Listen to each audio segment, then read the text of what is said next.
Morning. This is my Honda S600 that I've recently purchased. Like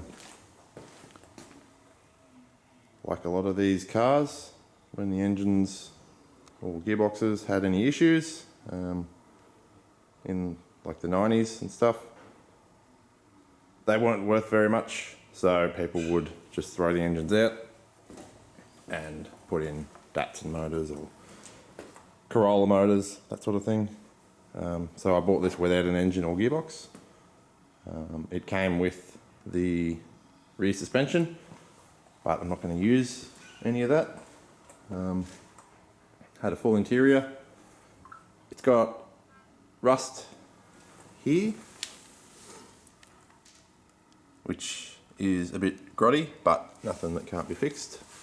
And there's rust in the hatch as well. Same thing, so that's not good, but it can be fixed, so I'm not too worried about it.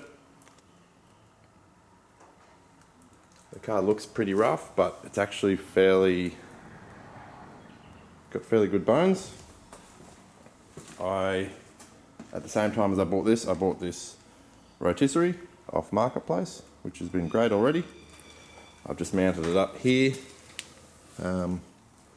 to the chassis rails with a couple of bolts and some 1/2-inch bolts there. So that was easy enough. The front was a bit more of a challenge. That there is the bumper mount. That go there. So I picked those up. They poke out through the bumper there. But they weren't really very strong. Certainly not strong enough to hold the car up. So I've also bent up these bits of flat bar and picked up a chassis point down here. And then they're welded to this bit of 50x10 that runs across the front. And same thing. So that goes on the rotisserie. I've stripped the interior out, and I've been cleaning it all yesterday. That's why there's all this grot. This window wasn't working, so I've got that working.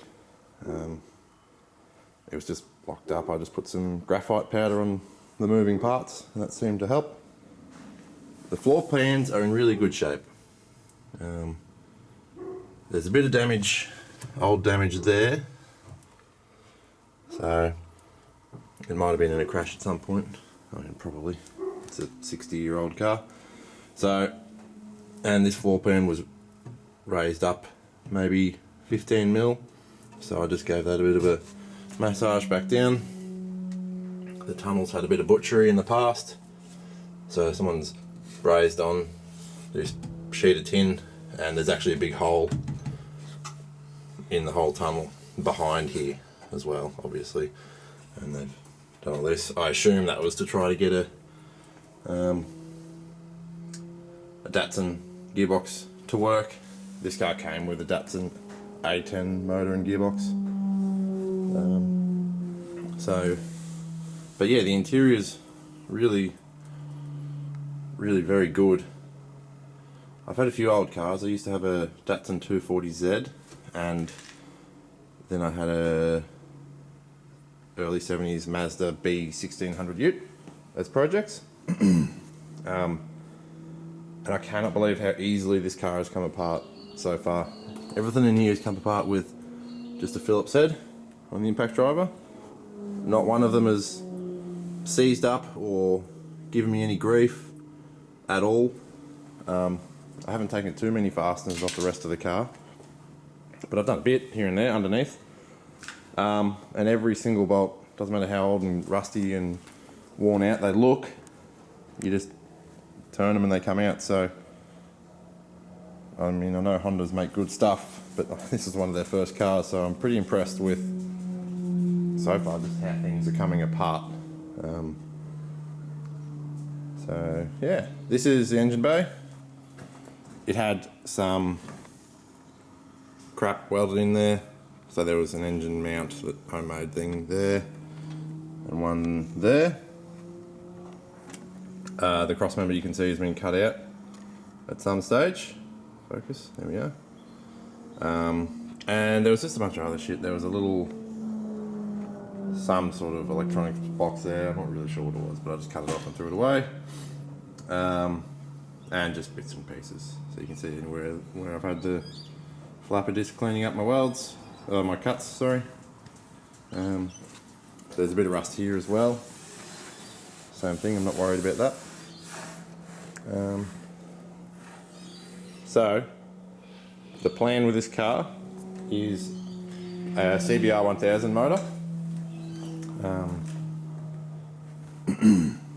Use the sequential box, so have the motor north-south, input shaft, the output shaft of the gearbox. You can buy splined yokes, so I'll put a splined yoke on there for a uni, and I'm not sure yet, either directly mount that to a Quaife transfer box so I can have reverse, and then to the rear, or I've seen it also done where you can just get a manual gearbox out of any old rear-wheel drive car and mount them in the tunnel somewhere, and you run to that. So then you've got 4 or 5 gears to choose from to get your ratios right, and it gives you reverse, and it gives you a quite a stout centre bearing position. So that's an option. There's power drive losses in that, but it's an option. So this is the interior on the driver's side. Beautiful dash on this thing. My plan, my hope, is that I can use the dash cluster out of the motorbike that I use and insert them into this aluminium original dash. If not, I still want that dash shape. I think it looks really nice. So if I can't do that, then I'll just measure up that existing dash there and get a new one, CNC cut, that will fit my gauges, and put it in there and use that. As for the donor vehicle, for the driveline, so, the rear suspension, the front suspension and steering, I bought this yesterday for $150 off my neighbour. Runs and drives. It's actually a manual, which is a little bit of a shame, but it's cooked. This thing's bad. It doesn't run very well at all. So the whole suspension assembly in these Subarus unbolts, more or less. It's far too wide, obviously. From hub face to hub face, it's 150mm wider than that car is. So it's going to need a lot of work to bring it in. It's got an R160 diff. I thought these had an R180, but they don't. It's an R160. My Datsun had a R180 out of I think a 2004 WRX STI, and it had a clutch pack LSD, and it was a really nice diff. So I'm probably gonna put an LSD in this. Well, I'm definitely gonna put an LSD in this because LSDs are nice. So I take this whole rear assembly out, modify that to fit. And similar with the front end, I want to try to use the front end out of this as well, because it also sort of unbolts as one assembly. Obviously I'll do away with the front drive. I won't need that. But this gives me big brakes, like that's massive brakes for this car. And it gives me a modern stud pattern, because this car has surprisingly a 5 stud, but it's drum on all 4, and the 5 stud's a bit, probably, I haven't even looked, but it's probably not an easy stud pattern to find. So this will give me modern brakes, modern suspension, easy to source parts like bushes and bearings and brake pads and that sort of thing. And it's going to be a big job. I've never tackled a job this big before. I have had a few older cars from the 70s, which I love. I really enjoy them. There is a big question mark. I've got in touch with the local engineer about getting this thing engineered. He says this is all doable. But for example, the motorbike I want a CBR1000. I'd love a 1100 Blackbird, but there are emissions things that go along with this. So I live in Victoria in Australia, so it's sort of up to him whether or not, or what sort of motorbike I can get, carburetted, fuel injected, that sort of thing.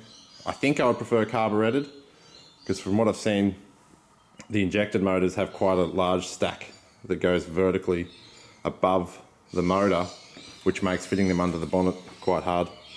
If you're watching this, you're probably aware of Superfast Matt and his S600 with I think he's got a CBR1000 in his. And he's had to cut a hole in the bonnet. I'd rather not do that if I don't have to.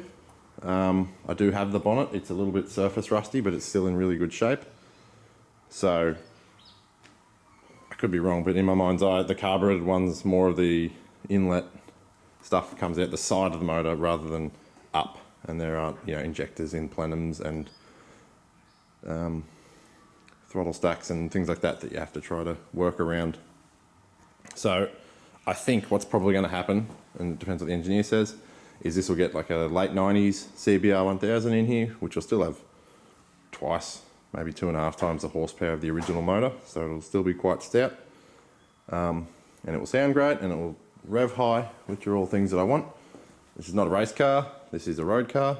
I don't really love going fast, I like just having fun things. So,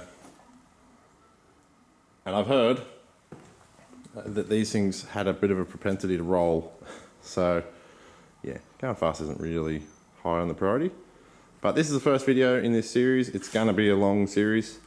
I imagine this will take me, I'm giving myself a 2-year budget to have this thing on the road. So yeah, just a quick introduction to the car and the project and to myself. My name's Tom, and hopefully see you soon.